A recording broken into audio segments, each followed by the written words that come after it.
in a small town down in Arkansas, where the river flows.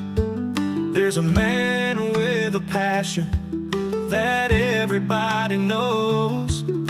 He's got a collection that'll make you stare.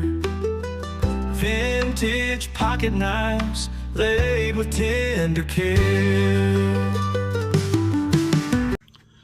Howdy everybody. Welcome to HT's EDC, coming at you this Monday morning from the front porch once again.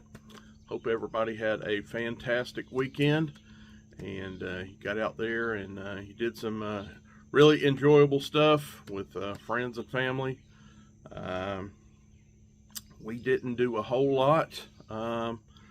We never left town, you know, normal stuff, groceries, you know, that kind of thing, boring stuff. But we did Saturday night have our first live show.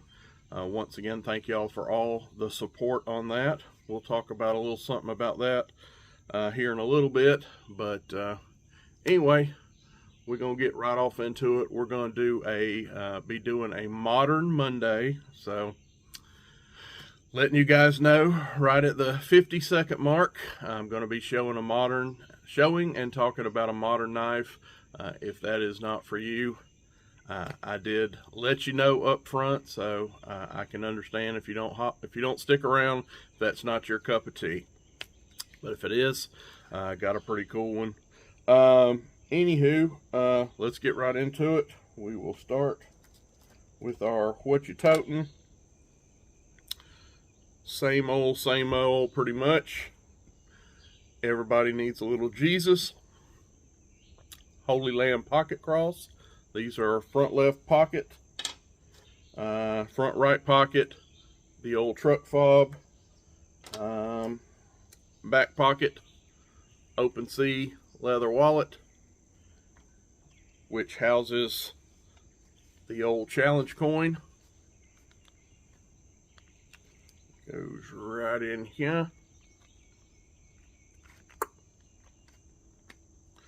And for our tote today, we are carrying a small maglock today. And I bet you know what kind of knife that is before I even pull it out. Very distinctive bolster. This is my 1976 birthday year for my sister, my baby sister. So this is my 76 fisherman's fish knife, whatever you want to call it. I believe fish knife is the proper lingo. But yeah, thought I'd drop this in the old pocket this morning. No, I am not going fishing. But as I have stated before, it is a long handle knife that I very comfortable in hand. And if you drop the old bottle opener, ruler, fish scaler, hook remover, Dumaflachi blade here, and just get that out of the way, basically you got yourself a large toothpick, because that is pretty much a large toothpick frame minus the other blade. Has a nice long California clip blade on here. That is, I mean, very useful. So I'm like, why not? You know, this thing will slice. This will do anything in my day. Plus some. Open your favorite beverage. I guess that would be one other advantage if you weren't on the your favorite fishing hole. There on the front, if y'all wonder what that is not a shield of any kind. That actually is a stone has a little groove in it. That is actually a hook sharpener. So again, fisherman's knife, fish knife. It's got the scaler, the hook remover, sharpen your fish hooks right there on the front of it. Very purpose-driven knife, but I make the argument just like this, and I mean, when I'm holding down on this, I don't feel that blade recesses nice inside there, out of the way, no hot spots. I say it's a fine EDC knife, you know what I mean? If you're not on the lake. So, anywho, that's what we're doing with it today. I guess I should show the tang stamp real quick. Case XX, stainless, USA, and they are getting faint, but if you can see, there is 4 dots there, so that denotes 1976. So that is going in the old pocket today for my EDC. All right, got us a big old brew of coffee here. I got the lid cocked off of it. We just brewed this. I am on the coffee this morning. It has been a while. I am not a huge coffee drinker when it's 150 degrees outside during the summer. So if that makes me a poser, you know, not a real coffee drinker, I guess guilty. Take me away. But I did miss, for whatever reason this morning. Well, I'll tell you whatever reason. My wife wanted some, so when in Rome, we were going to make a whole pot, and I filled up the old thermos, the old mug here with me some, but it's cooling down.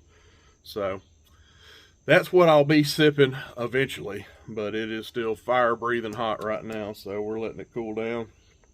Anyway, well, let me back that up. Got a question for you guys, or a little, I guess, a task to ask of my real ones. If you're still here, and I may say something about this tomorrow, considering probably didn't think this one through, because Modern Monday, I probably won't have my largest viewership on a Modern Monday.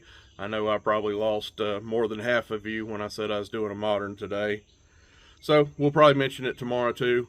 But for you that are here today and stuck around, thinking about the next time, thinking there will be a next time on those live shows.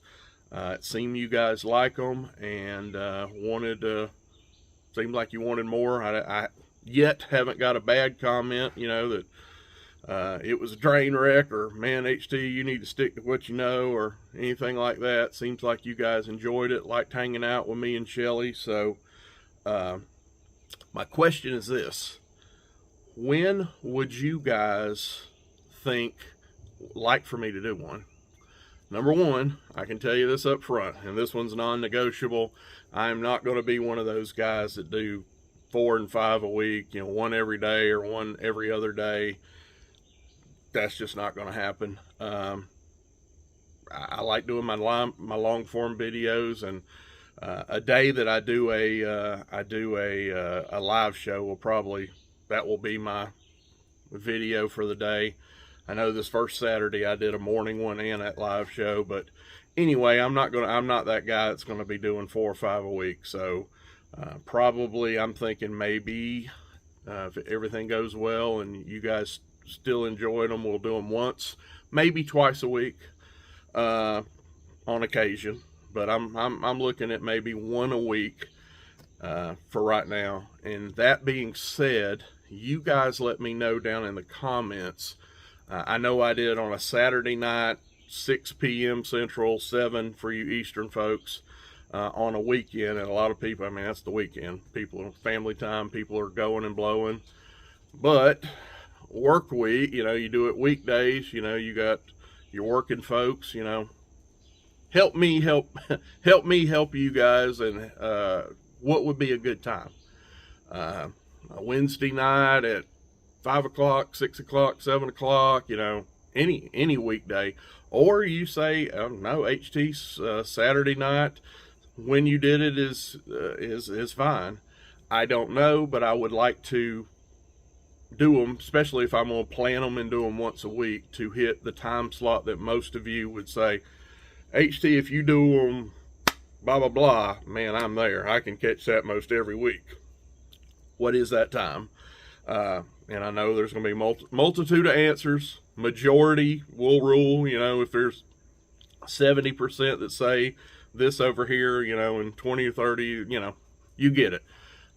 Looking for some feedback on when y'all would like for me to do the live shows, and just drop those in the comments. So there will be more as we I I guess by, you'd say, popular demand.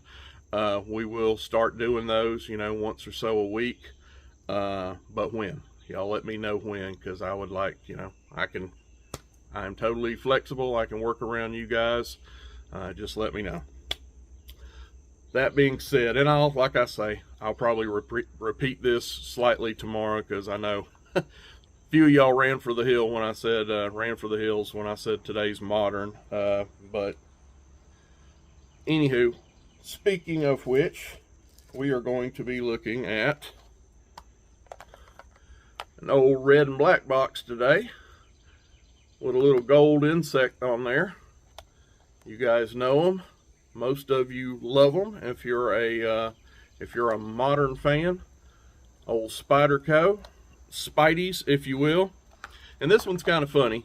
You may have seen this once or twice on my channel before, but I'm going to show it. It's been a while. I think I might have showed it on one of my Mount Rushmore videos for Spyderco. Maybe the last time I showed it. But the knife I'm going to be showing y'all is pretty funny. It's actually one that I had traded away, and I'm not sure how many stops it's made. It's made its way back home, and I know I'm not gonna say any names on here, but the person, he'll get a chuckle out of it when he watches my video. He worked on me. There was one person in general that worked on me for he put in his work on this knife for me to trade it to him, or actually I think I sold it to him. He wanted the knife. I think we tried to do trades or whatever. Trades came up, money came up, and I think I finally sold the knife to him. Anyway, I got rid of the knife, and lo and behold, I don't know how many stops, if he traded away, got it back, but the guy I got it from got it back and traded it back to me. It's one of those full circle things, and I can see right here, my face is like in the shadows. Hopefully you don't need to see that anyway. Basically just hear me. But anyway, this knife has made its travels and has now made it home to me once again. And I am talking about this guy right here. And it looks like, yeah, I'm in the shadows, but it looks like the knife is showing up real good. This is my Spyderco Shaman, and as you can see, we have some red, we have some orange, and we have some black through here. Anyway, and it is fragged out. If you can see, if you guys know what frag scales are, kind of looks like the cross hatchings and all on a grenade.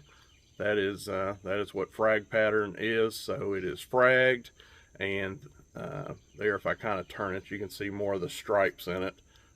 With me doing it like there, you can't hardly see that it's got the black in it. But trust me, this was meant to look like flames. The guy had it done from, I had this customized by a buddy of mine up in North Carolina. Shout out to Anthony Griffin. You guys may know him. But Anthony customized this. He did the fragging on it. He did the coloring. This was at one time, this is an artist formerly known, what was it?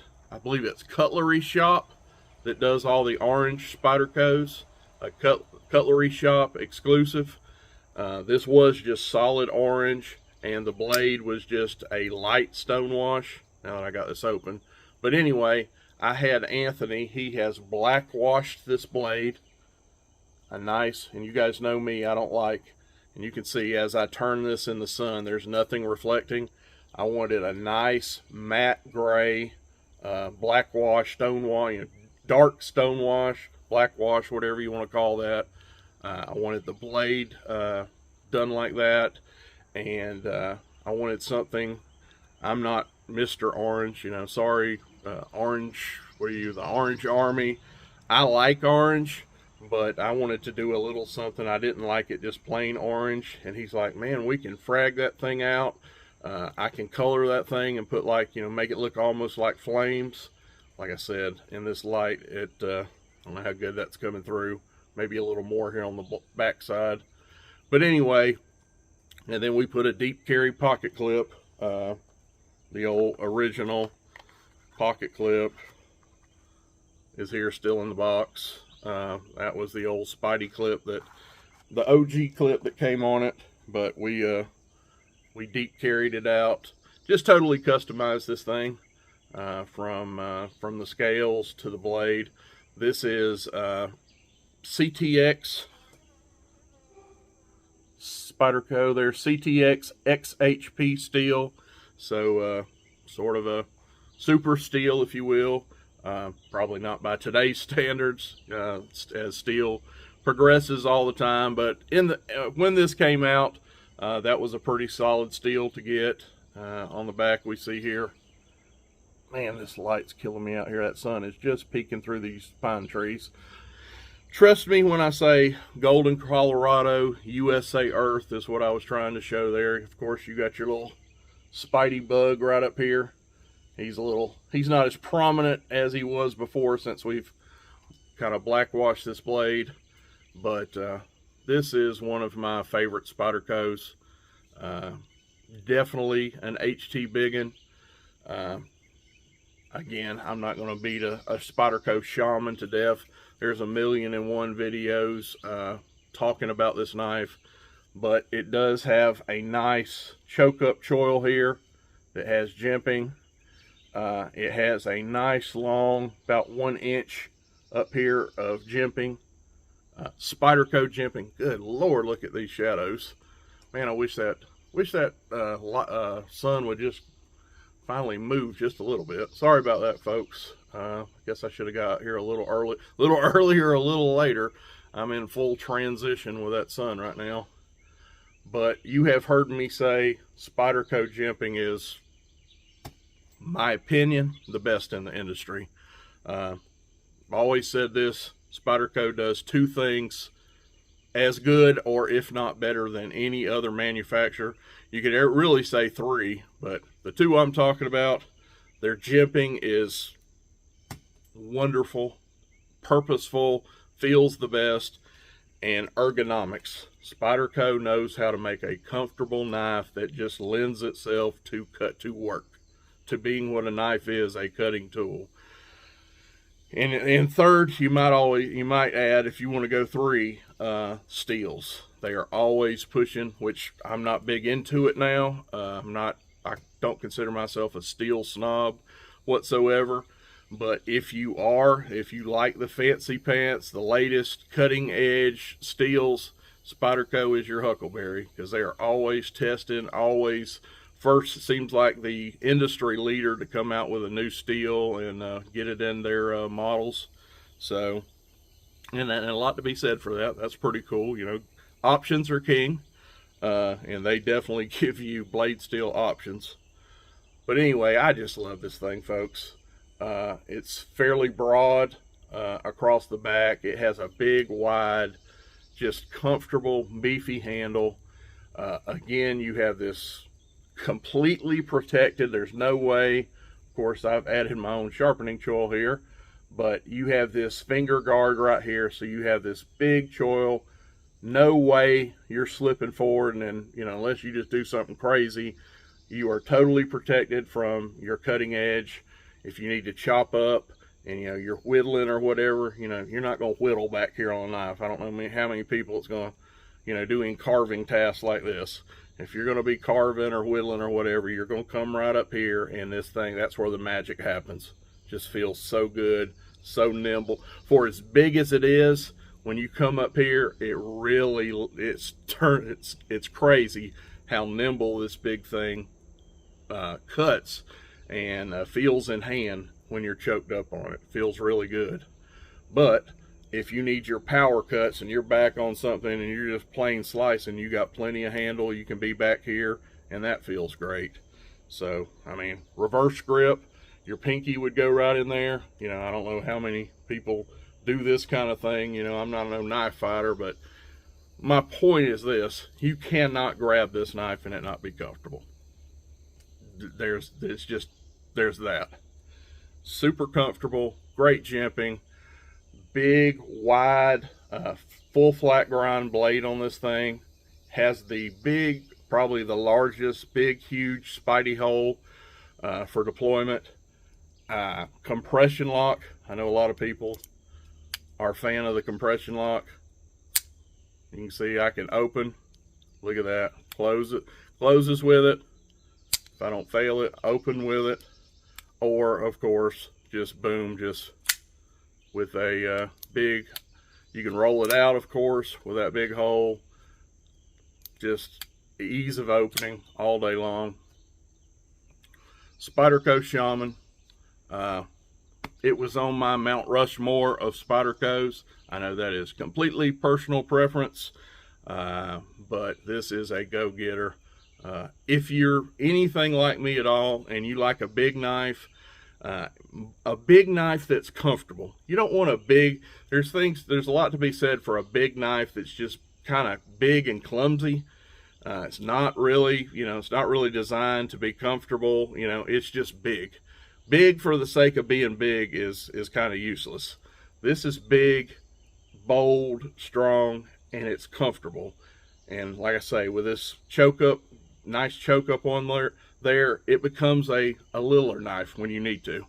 That makes sense. It's big and bold and has, look at that spine, beefy. When you need it to be beefy, you got the beef, and then you come right up here and you can, yeah, you get it. But anyway, just thought I'd show this guy again for Modern Monday. It has once again came home to my collection, and that's all right with me. I hated getting rid of it. Like I said, I finally sold it.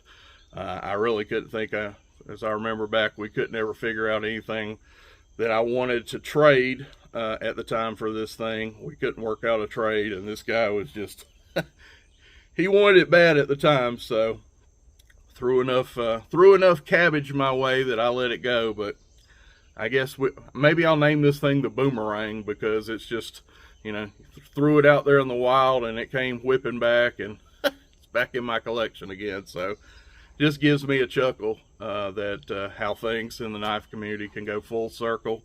Man, honestly, I'm tickled to have it back. So at one time I had like 3 or 4 Shamans in my collection, and when I sold this, it was my very last one, and there was ever how long it was gone, I didn't have a Shaman in my collection. And if it makes my Mount Rushmore, that kind of says a mouthful there. I really loved the model, and pretty cool to have it back home. Don't you watch this video now, you know who you are, and say you want this back now. No, I'm just kidding. He knows who he is, and he's a good friend of mine. We done a lot of, number one, he's a friend of mine, and we've done some horse trades and knife sales and all. He's a good dude. He'll hopefully, tongue-in-cheek, buddy, I'm just picking at you. But anywho, the Spyderco Shaman. I think my buddy, he called this his En Fuego pattern. It's supposed to kind of look, some people might say tiger striped, but it was kind of supposed to be like flames, like the knife was on fire. It's orange and black and whatever, and got a really cool blade on it, and I love it. So anywho, that's all I got for you today. Again, if you're still watching me, and I'll bring it up again tomorrow. I'll probably show a traditional knife tomorrow and have more people in here when I do, and I'll mention it once again. But be percolating it around your old percolator. Help me out with a new time or an old time. You may say Saturday night, that's as good as any, HT. Just let me know. We're here for you. We're the people's channel. And honestly, we're going to be talking to you guys about some topics too. That's coming. We got ideas, but it's going to be my channel. My lives are going to be, I want them to be interactive. I want to do them, the first night I did them on Stag, that was kind of, I don't know, selfish. I kind of wanted to show off that knife, that the grand finale. I was really excited about that, and I know a lot of you guys like Stag, so it kind of killed 2 stones with 1 bird. I got to show off my Stag, and a lot of you guys like seeing the Stag knives, but my lives are going to be interactive. you tell me when to run them, you know, when's a good time frame, and later on we're going to get topic ideas. You know how I do the people's choice videos. We're going to do some people's choice lives, and you guys shoot me and Shelly some topics, and I'll do my best to tackle them. So we love you guys. Thank y'all for hanging in there with us, and God bless. I'm HT. We're out. Buck knives gleaming under that old porch light. He'll tell their stories deep into the night. Reviews and torture tests, it's a sight to see. HT